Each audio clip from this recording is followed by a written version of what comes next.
Hello everybody, welcome back to the Game Room. I have a simple premise today. I'm going to be responding to your comments you've left on my most recent videos. I'm also going to shove in a couple of channel announcements here and there. Don't be afraid to leave any comments on this channel because I'm not going to be making fun of anyone today. I'm not going to be roasting them in any way. I'm simply having a discussion with you guys, so let's head into it.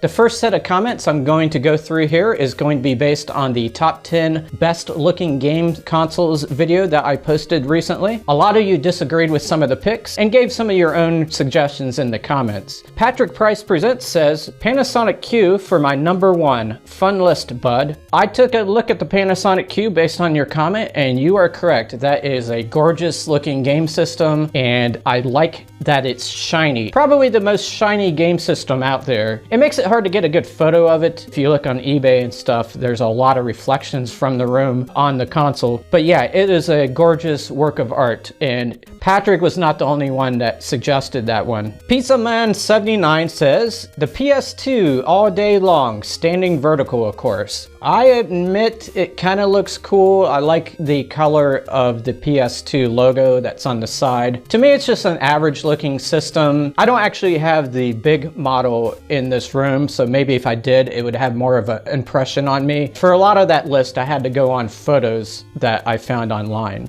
Wayne Templar agrees with Pizza Mon 79, and he commented about the NES since I had it high on my list, and he said, I always thought the NES looked like an oversized lunchbox.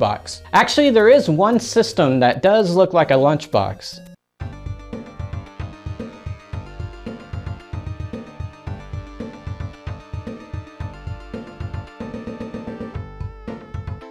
Mickey Mouse says, my number one is the black PS2 Slim. I have the PS2 Slim and I admit it's a nice compact look, but overall it doesn't really do anything for me. It's just like a really flat piece of black plastic sitting in my game room. So maybe if I stood it up vertically, it might look better. Troy Doob is a big fan of the Neo Geo. It's the most beautiful machine I've ever seen. It was the exotic car of home consoles. Reminded me of an NSX with a gigantic oversized motor. Yeah, I do agree that the Neo Geo is a luxury system, much like a luxury car, and it has tons of horsepower under the hood. But the overall look, I'm not sure if it stands out much from the other consoles that I've encountered. To me, it's not in the top 10. Arnie Roach says, one of my favorite console designs is the Sega Multi Mega. In America, we called that the CDX, and I did own one. I respect your opinion, but to me, looking like a 1990s Walkman just doesn't do it for me.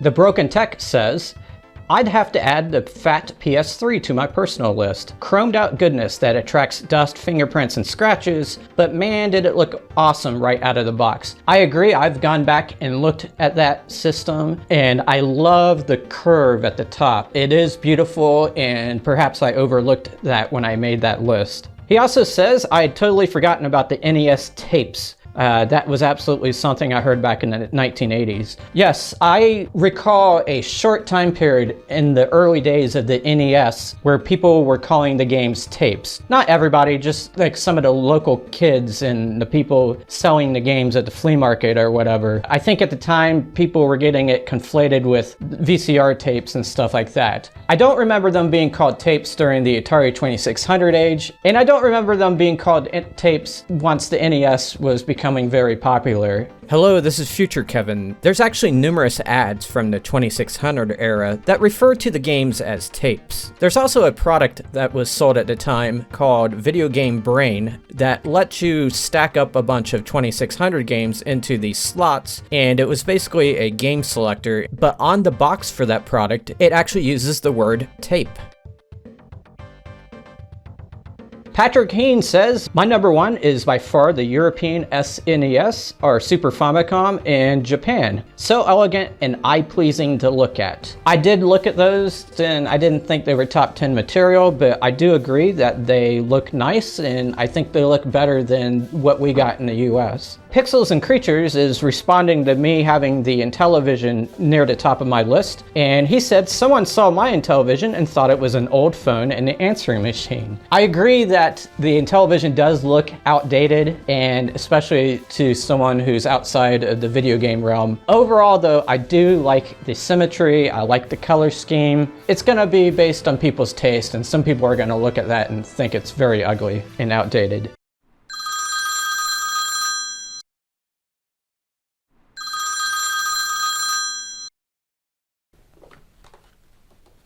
Hello? B-17 bomber. Fossilbit is talking about the best looking consoles in his opinion, and he mentions the PC Engine briefcase, and I had to go look that up. It's basically a tray that you can plug the CD attachment and the main PC Engine system into. I'm not sure if I'd be carrying it around in briefcase mode, but I agree, that's a cool looking system. Hassam is also someone who's listing some consoles that he finds good looking, and he mentions the 3DO Alive, and that's another one I went and looked up after reading his comment, and wow, that is a very attractive variant of the 3DO, and I completely missed it the first time around. It's possible that may have been in my top 10 had I gave some thought to it before that video. Stickum1974 says, always thought the 3DO FZ1 was a good looking console. I have that one, and it doesn't really do anything for me. It looks very plain and ordinary.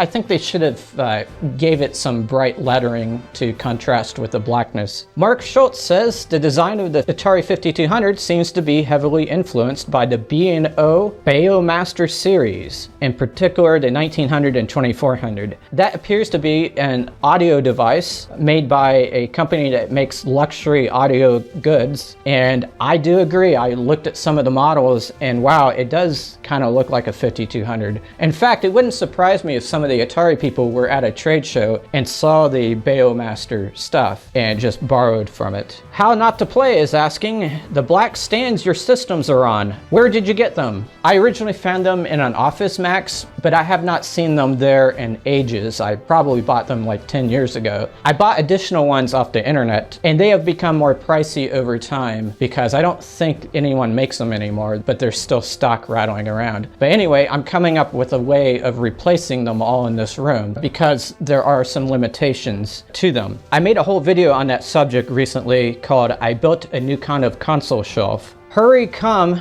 asks, where are all the previous informative videos you had? What happened to them? I think you might be referring to the old channel where I posted a lot of how-to videos, and I also used to post game room tours and stuff on that channel and game reviews. Basically, it was a potpourri of gaming stuff. That channel still exists. It's called Gaming the Systems Modern now. I no longer post retro content or game room tours and stuff like that on there. That stuff will strictly be on this channel, Gaming the Systems Retro. In case you missed the announcement video, I'll put a link to it in the description below. It explains the reason for splitting my channel into 3 separate channels. Gamelized says, you should have done this the other way around. Make this channel for those how-to videos and use the old channel for old style videos. 99% of my daily views on that channel are for the how-to videos. It would have been a huge undertaking to move 99% of my views to another channel. I basically would have been starting from scratch as opposed to building on what I already had. The channel needed to be split. Like I said, the announcement video talks about that more. This is a good time in the video to make a couple of announcements, and one of them is pertaining to stats. This new channel is off to a great start, and it's because of you guys. If you look at my last video, the top 15 worst looking game consoles, you'll see that the first day had around 100 or 200 views, but those views are from some really passionate people. The first wave of people who went to it gave it some good stats as far as the click-through rate, how long you watched it. About 10% of that first group clicked the like button, which is a pretty good rate. It wasn't that many views, but YouTube saw how good the stats were for that first day, and so it pushed it out to be recommended the next day, so it just kind of exploded. And so I had a whole new audience seeing that video for the first time and seeing this channel for the first time.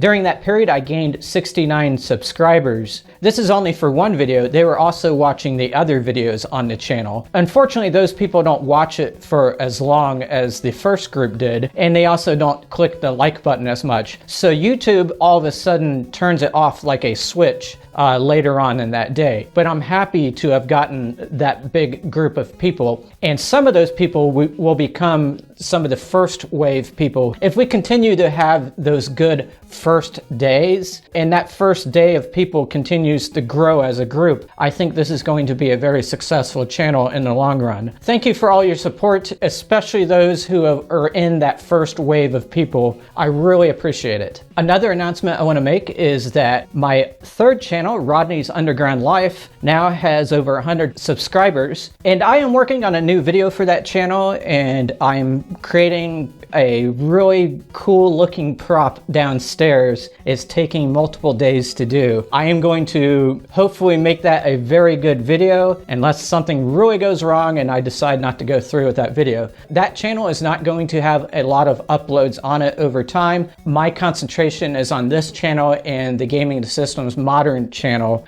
Don't go there and subscribe unless you think you're going to be interested in watching the adventures of a little kid who lives in his grandma's basement and is in unsafe conditions and stuff. It's a very dark comedy and only a limited number of people are going to like it. A lot of people are going to find it very strange, but it is a great way for me to do some really creative things. So if you're interested in that channel, I'll put a link to it in the description. The next set of comments were left on the video, should you mount games to your wall? The Game Room says, those digital games will look sweet all lined up on your wall. I'm glad you approved of the digital games that I hung on the wall there. Seriously though, I'm glad people are catching the little jokes I cram into my videos, and I hope they make the videos more enjoyable for you. Mr. Nicholas 7 says, my only suggestion would have been to buy some box protectors for the games you're hanging. That is a good point. I totally didn't think about that. It would be an additional expense, but it would make sense to put them in the protectors and then put the games on the wall. But then again, that would limit my access to the games because I actually have the discs and the cartridges inside these boxes that are hanging on the wall. And if it's enclosed in a protector thing, I would have to store the actual games in some other way. I didn't want to do that, but it's a great suggestion.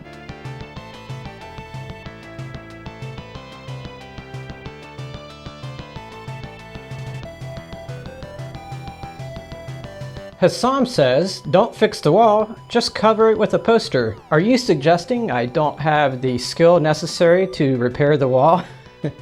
Because I do. I've repaired patches like that.